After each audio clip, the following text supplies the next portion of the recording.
In this video, we are going to be taking a look at diabetes. Diabetes is a chronic disease that is prevalent here in the United States. More than 100 million adults have either prediabetes or diabetes, and a lot of Americans don't even know that they have diabetes or prediabetes. Generally, they find out that they have the condition once a complication arises. So it's important to get our blood glucose levels checked, especially as we get older, in order to diagnose diabetes early and in order to prevent complications from occurring. Rates of diagnosed diabetes increases with age. So as we can see here, only about 4% of cases occur in the age group of 18 to 44, goes up to 17% for 45 to 64-year-olds, and then it increases to 25% for 65 and up. There's also differences when it comes to race and ethnicity. American Indians and Alaska Natives have a disproportionate number of cases of diabetes compared to other groups. If you're interested in the topic of health disparities, we do have a class that I actually teach on campus called Health and Social Justice, where we talk more about these issues and we try to understand why there's differences when it comes to things like race, ethnicity, socioeconomic status, etc. But just know there are differences between groups when it comes to diabetes disease rates. Diabetes accounts for, it's the 7th most prevalent cause of death in the United States. So heart disease, this is another nutrition-related one. This one's number 1. So diabetes doesn't cause as many deaths, but it's still in the top 10. So it's definitely something we should pay attention to and to learn more about in order to prevent more deaths in the future from diabetes.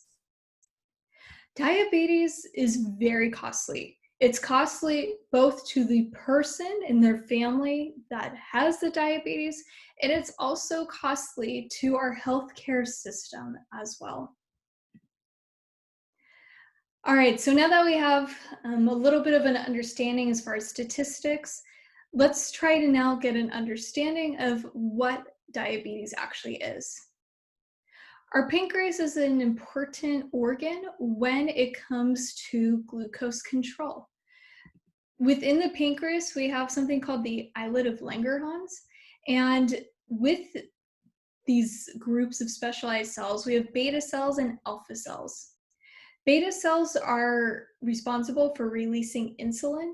Insulin is a hormone that plays a role in decreasing blood sugar. So what it does is it sends a signal to the body that it's time to take that glucose that's in the bloodstream and to transport it into cells. Whereas alpha cells have the opposite effect. Alpha cells release glucagon, which glucagon is a hormone that raises blood sugar levels. The sugar itself is stored in the liver. So the sugar then, once glucagon sends its signal, it's going to be able to take the glycogen, which is the sugar stored in the liver, and convert it to glucose so that our bodies can then use it for energy. Diabetes then is a defect when it comes to the transferring of the glucose from the bloodstream and into the cells.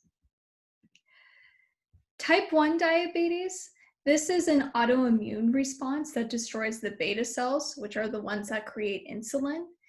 This is called insulin-dependent diabetes. It's also called juvenile diabetes because it develops by the age of 25. So you'll know you have type 1 diabetes probably before the age 25, if not at the age of 25.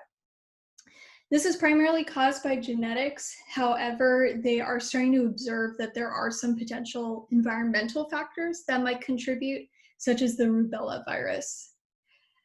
Symptoms that indicate that a person might have diabetes or type 1 diabetes includes increased urination and thirst and unexplained weight loss. We'll talk a little more about the symptoms later in this presentation. Type 2 diabetes, also known as insulin-resistant diabetes, this is the most common form of diabetes. This is when you hear that person's diabetic, they're probably more likely to have type 2 diabetes. In this case, it's not a problem with the production of insulin. The body's able to produce insulin. However, the body's not responding to that signal that insulin is sending. So normally insulin sends out that message saying, okay, there's too much glucose in the bloodstream. We need to take that glucose and put it in the cell. But the body doesn't interpret that with type 2 diabetes. And so because of that, then glucose, similar to a type 1 person, glucose then is going to build up in the bloodstream.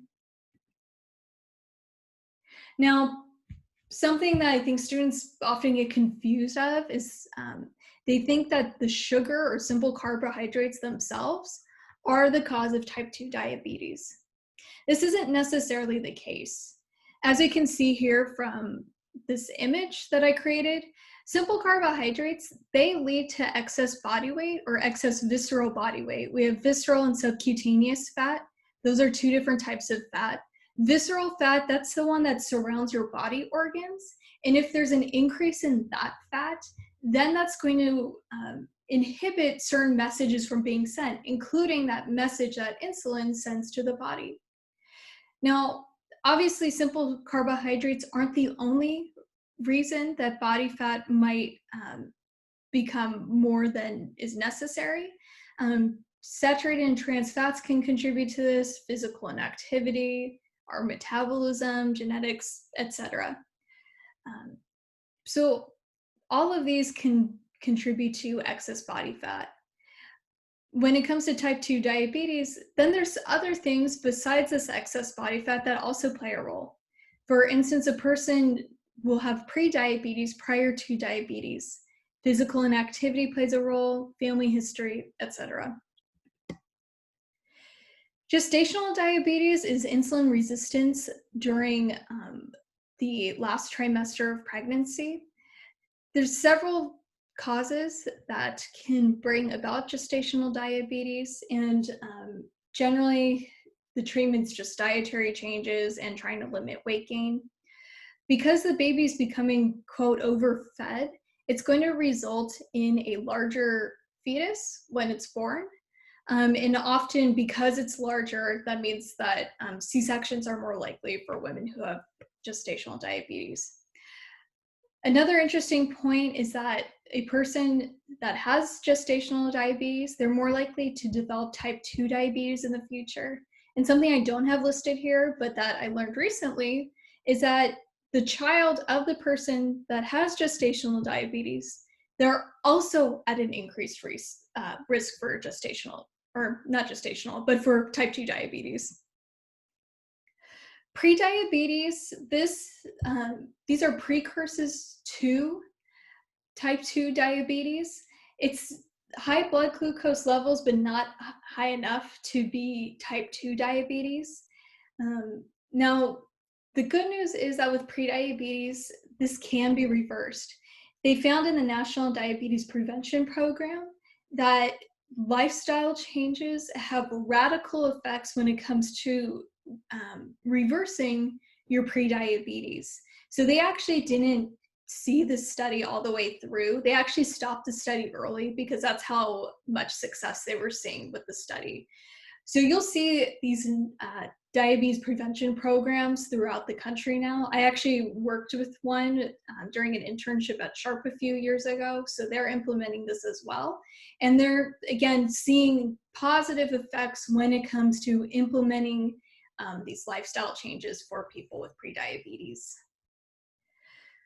We already talked, I'm not going to go over this, we already addressed this, but again, there's multiple risk factors when it comes to diabetes. There's also complications that come with diabetes as well. In short, uncontrolled diabetes, it's going to affect your blood vessels. And so we can see with kidney disease, nerve damage, etc., that in one way or another is going to be related to that blood vessel damage, because that excess glucose is going to cause damage by accumulating in the bloodstream. We're going to want to look out for the following symptoms when it comes to diabetes. Because there's excess glucose in the bloodstream, this is going to pull water away from organs, which is going to increase thirst, urination, and dehydration. Fatigue then is also going to be a common symptom, because I'm sure you've noticed this: when you're thirsty, you're also tired. So that fatigue is a result of that dehydration. Weight loss is also going to be evident, particularly in type 1 diabetes. We actually lose calories through frequent urination. So a person, because of diabetes, they're going to be urinating more. They're also going to be losing calories. Also, the cells aren't going to be getting the sugar they need then, in the case of type 1 diabetes, if we continue to urinate those nutrients. And then finally, we have microvascular and macrovascular damage. Microvascular damage is just going to relate to things such as our retinas and our eyes and kidneys, whereas macrovascular damage is going to relate more to heart disease, stroke, and peripheral vascular disease. If these aren't treated early, there can be permanent damage that results later on. All right, so who should get tested? Generally, testing should occur at the age of 40. If you have a clean bill of health, then you won't need to get tested again for another 3 years. However, it's important that if a person has one or more of these risk factors, that they get tested a little more frequently, and maybe earlier on too, before the age of 40. These are some tests that are used to diagnose type 2 diabetes. For normal fasting glucose, we want that figure to be 70 to 99 milligrams per deciliter. And there's different ways that we can measure that blood sugar, and it just depends on the type of test you use. I think fasting glucose is the most common test that you'll see. For the diabetes prevention program that I worked on, we actually used A1C.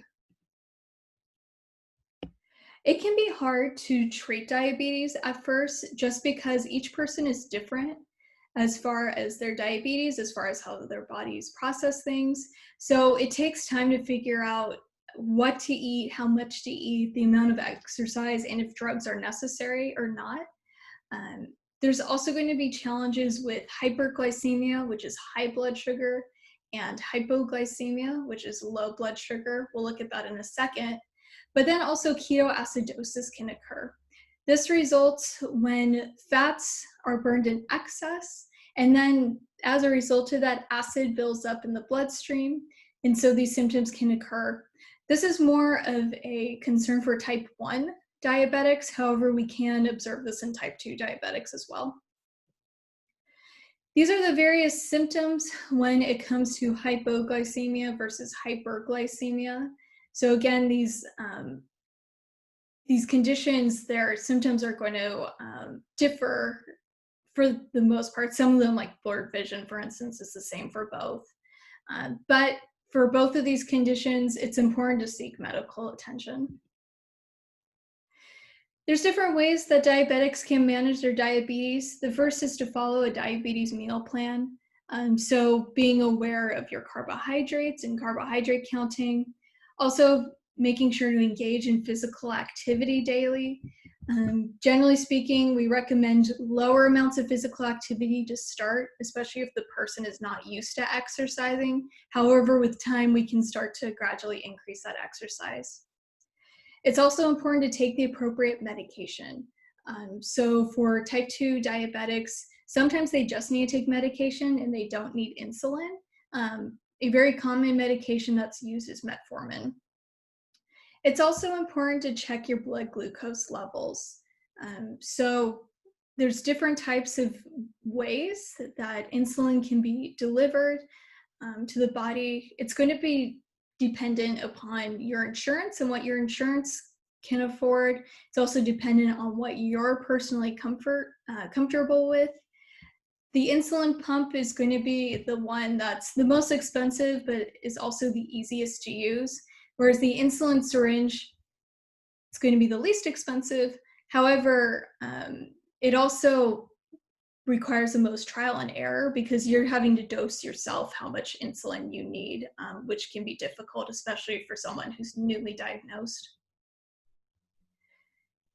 We can prevent type 2 diabetes by adhering to healthier lifestyles.